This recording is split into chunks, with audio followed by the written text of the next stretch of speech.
And what's your opinion on the people, Bill Eadie was one of them that recently told us he thought the Montreal Screwjob was a work due to... If you were a wrestler, I think you would think that.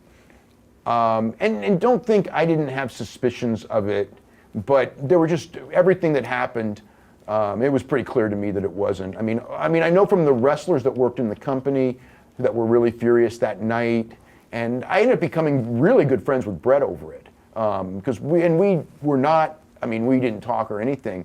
It was... Because he was upset because you said Ric Flair was... I think Ric Flair was a better wrestler than him, yeah. Maybe he had surpassed Ric by then, and he was really mad that I hadn't figured it out, or whatever. But, you know, Brett's a phenomenal wrestler, one of the best that I've ever seen. So, I mean, it's not like... And Ric is one of the greatest I've ever seen. So, if I said Ric Flair was better than him, and maybe he was and maybe he wasn't, it's not a knock on Brett. I always, from the first time I ever saw Brett wrestle, I always thought he was a great wrestler. But Ric accomplished more over time, certainly, I would say. Oh, he had more longevity, yeah, and he carried territories longer and things like that.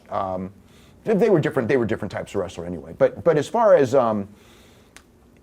it's not even that, you know, just with you know, he sent me documents, and he just, I remember the first time he just goes, I'm going to tell you all this, and he goes, and everything I'm going to tell you, in time, you're going to know that it's all true. I'm going to prove it. And everything he said pretty much was, you know, in time, you know, came out, you know, like he recited the conversation in the dressing room that he had with Vince to me, and I later got the tape because he was wired, and it was, you know, pretty much word for word what he said. I mean, everything he said was pretty much as it happened, and yeah, I mean, I know a lot of wrestlers who think that, and I think if I wasn't so close to it, I might even think it, but you know, there's so many things that have happened over the years where it's like, it's not even a doubt in my mind at all. I mean, it obviously was it's what it was. Why did Vince let Brett use WWE footage in the Wrestling with Shadows documentary? That was already signed on years beforehand.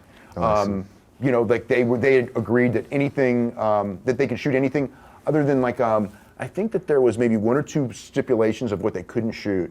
And so yeah, that's how the knockout thing. It's like, boy, did they? WWE was when you know, the scene of Vince walking out all stunned. They did, you know, everything in the world to try to keep that one out of the thing. And the producer, they wouldn't make that deal. They just go, no, it's staying in. And they had the right, but it did hurt because Vince also, when the movie was done, the movie would have gone perfect on TBS or TNT because he hadn't sold it to an American distributor. Right. But because Vince did have the right when they negotiated, the one thing that it couldn't be is on the Turner stations. So it ended up being on A&E. Oh, I see.